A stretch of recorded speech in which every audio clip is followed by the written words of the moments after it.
നമസ്കാരം. മിയാവാക്കി മാതൃക കേരളത്തിലെമ്പാടും പ്രചാരം നേടിക്കൊണ്ടിരിക്കുകയാണ്. അതിന് ശക്തമായ വിമർശനങ്ങളും ചില ഭാഗത്തു നിന്ന് വരുന്നുണ്ട്. ഈ വിമർശനങ്ങൾ കേൾക്കുന്നതിനൊക്കെ നമ്മൾ മറുപടി പറയാൻ ശ്രമിക്കുന്നുണ്ട്.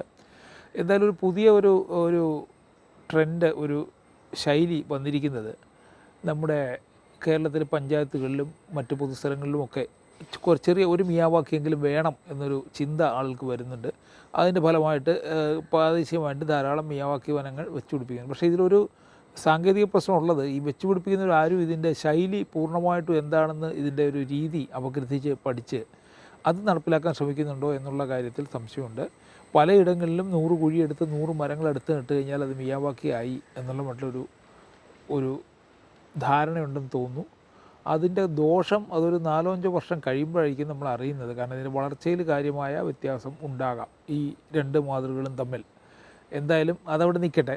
കുറേ ആളുകളെങ്കിലും സ്വന്തം നിലയ്ക്ക് കുറച്ച് പൈസ ചിലവായാലും വേണ്ടില്ല, ഇത് നമുക്ക് കൃത്യമായി തന്നെ ഒന്ന് ചെയ്യണമെന്ന് പറഞ്ഞ് മുന്നോട്ട് വരുന്നുണ്ട്. അത്തരത്തിൽ മുന്നോട്ട് വന്ന 1-2 വ്യക്തികളെയും അവരുടെ മിയാവാക്കി വനങ്ങളെയും പരിചയപ്പെടുത്താൻ വേണ്ടിയാണ് ഉദ്ദേശിക്കുന്നത്. ഇതിൽ ഒരാൾ നമുക്കെല്ലാം അറിയാവുന്ന പ്രമുഖ ഭരതനാട്യം നർത്തകിയായ ഡോക്ടർ രാജശ്രീ വാര്യരാണ്.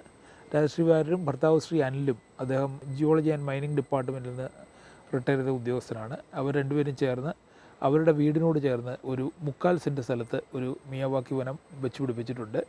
ഇത് 6 മാസം മുമ്പ് നട്ടതാണ്. അപ്പോൾ ഇപ്പോൾ അതിൻ്റെ വളർച്ച എങ്ങനെയാണെന്നും എന്തുകൊണ്ട് അവർ അതിലേക്ക് വന്നു എന്നുള്ളതും നമുക്ക് അവരുടെ വാക്കുകളിൽ തന്നെ ഒന്ന് കേട്ടു നോക്കാം. ഈ വീട് പണിഞ്ഞ് ഇവിടെ താമസം തുടങ്ങി കുറച്ച് കഴിഞ്ഞാൽ മതിലിൻ്റെ അവിടെ കുറച്ച് മാറ്റി പണിയേണ്ടിയൊക്കെ വന്നു.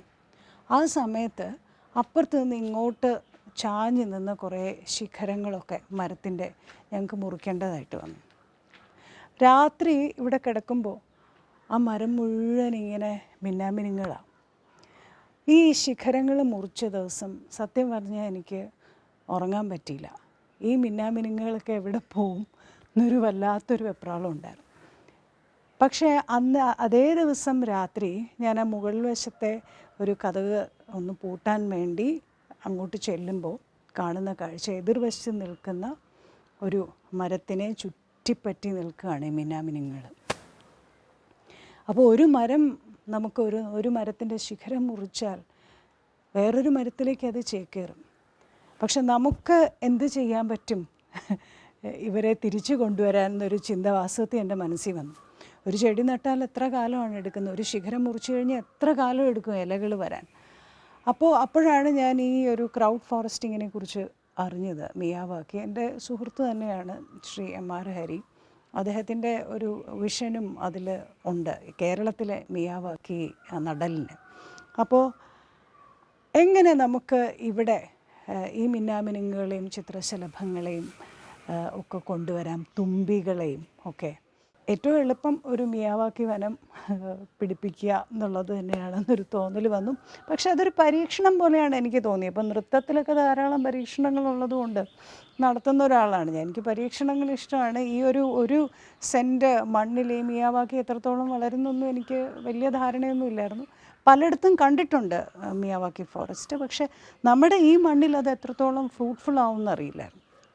കുറേ പഴങ്ങൾ വേണം, ആ പഴങ്ങൾ കഴിക്കാൻ വേണ്ടി കിളികൾ വരണം, ഇതൊക്കെ മനസ്സിൽ ആഗ്രഹമാണ്. പക്ഷെ നമ്മളെപ്പോഴും വീട് കെട്ടിപ്പൊക്കുകയാണ് ചെയ്യുന്നത് ഇത് പറഞ്ഞുകൊണ്ടിരിക്കുമ്പോൾ തന്നെ. അതിനെ എങ്ങനെ കോമ്പൻസേറ്റ് ചെയ്യാം എന്നുള്ള ചിന്തയിൽ നിന്നാണ് മിയാവാക്കി നടാം എന്നൊരു തോന്നൽ വന്നത്. ഇതിപ്പോൾ നട്ടിട്ട് 5 മാസം ആവുന്നേ ഉള്ളൂ. ഞങ്ങൾ പല സ്ഥലത്തും ഇടയ്ക്ക് യാത്ര പോവും, തിരിച്ചു വരുമ്പോഴൊക്കെ ഇതിങ്ങനെ നിമിഷം പ്രതി പൊങ്ങിക്കൊണ്ടിരിക്കുകയാണ്. പൊങ്ങുക എന്നുള്ളത് മാത്രമല്ല, പപ്പായയൊക്കെ കായ്ച്ചു തുടങ്ങി. അപ്പോൾ പലരും വന്നു തുടങ്ങി. ഇവിടെ പല നിറത്തിലുള്ള ചിത്രശലഭങ്ങളെ കണ്ടു. കഴിഞ്ഞ ദിവസം ഞാൻ നീല നിറത്തിലൊരു ചിത്രശലഭത്തിനെ കണ്ടു. അത് ആ നീല ശ്രദ്ധിക്കാൻ കാരണം അത് ആ മഞ്ഞ രാജമല്ലി പൂവിന് ചുറ്റുമാണത് പറന്നിരുന്നത്. പല നിറത്തിലുള്ള രാജമല്ലിയുണ്ട്, നാടൻ ചെടികൾ ഒരുപാട് ഇതിനകത്തുണ്ട്. എങ്ങനെ ഇത് വളർന്നു എന്നുള്ള ആലോചിക്കുമ്പോഴാണ് ഈ ഒരു കാര്യം പിടികിട്ടിയത്. ഞാനത് ഹരിയോട് സംസാരിക്കുകയും ചെയ്തു. അത് ഈ മണ്ണിൽ എത്ര പെട്ടെന്ന് പിടിക്കുന്നു എന്നുള്ളതിനൊരു കാരണം കേരളത്തിൽ വളരാൻ അനുയോജ്യമായ ചെടികളൊക്കെ തന്നെയാണ് ഇതിനകത്ത് അധികവും നിൽക്കുന്നത്. അതുകൊണ്ട് തന്നെയാണ് അത് വളരുന്നത്. അങ്ങനെ ഇവിടെ ഒരു വനം എത്രയോ ദൂരെ എന്ന് വിചാരിച്ചിരിക്കുമ്പോൾ അല്ല, വനം നമ്മുടെ അരികിൽ തന്നെയുണ്ട് എന്നൊരു സമാധാനവും, നമുക്ക് എന്തോ ഒന്ന് ചെയ്യാൻ ഈ ഭൂമിക്ക് വേണ്ടി, മണ്ണിന് വേണ്ടി മണ്ണിനെയും മനുഷ്യനെ തന്നെ നിലനിർത്താൻ എന്ത് ചെയ്യാൻ പറ്റും എന്നുള്ള ഒരു ചിന്തയിൽ നിന്നാണ് ഈ മിയാവാക്കി എന്നുള്ള ഒരു ആശയം മനസ്സിൽ കടന്നതും ഇതിലേക്ക് എത്തി നിൽക്കുന്നതും. ഇത് 5 മാസം കൊണ്ട് ഇതാണ് അവസ്ഥയെങ്കിൽ കുറച്ചങ്ങോട്ട് ചെല്ലുമ്പോൾ എന്താണ് എന്നുള്ളത് കാണാനുള്ള കൊതിയായിട്ടിരിക്കുന്നു. ഇപ്പോൾ നമ്മൾ കണ്ടത് ഡോക്ടർ രാജശ്രീ വാര്യരും ഭർത്താവ് ശ്രീ അനിലും ചേർന്ന് അവരുടെ വീട്ടുമുറ്റത്തൊരുക്കിയ മിയാവാക്കി വനമാണ്. ഇതൊരു 1/2 സെൻറ്റിനും 3/4 സെൻറ്റിനും ഇടയ്ക്ക് സ്ഥലത്താണിത് ചെയ്തിരിക്കുന്നത്. ഒരു 5 മാസമേ ആയുള്ളൂ ഇത് ചെയ്ത് കഴിഞ്ഞിട്ട്. 6 മാസം കഷ്ടിച്ചാണ്, 6 മാസം ആയിട്ടില്ല, 5 മാസം എന്ന് തന്നെ പറയാം. ഇതിൻ്റെ വളർച്ച നമ്മൾ കണ്ടു. ഇവിടെ ചിത്രശലഭങ്ങൾ ധാരാളമായിട്ട് വരുന്നുണ്ട്, പക്ഷികൾ വരുന്നുണ്ട്, അപ്പോൾ പൂക്കളെല്ലാം ഉണ്ടാകുന്നുണ്ട്, കായുണ്ടാകുന്നുണ്ട്, കായുണ്ടായി തുടങ്ങി. അപ്പോൾ വീടിനോട് ചേർന്ന് ഒരു പച്ചപ്പും ഒരു കുളിരും ഒക്കെ നൽകാൻ ഇത് സഹായകമാവും. പാമ്പ് വരുമെന്നുള്ള പേടിയിൽ പലരും വീടിനടുത്ത് വെക്കാറില്ല. പക്ഷേ അതിലൊന്നും വലിയ കാര്യമില്ല എന്ന് ഇത്തരം പരീക്ഷണങ്ങൾ തെളിയിക്കുന്നു.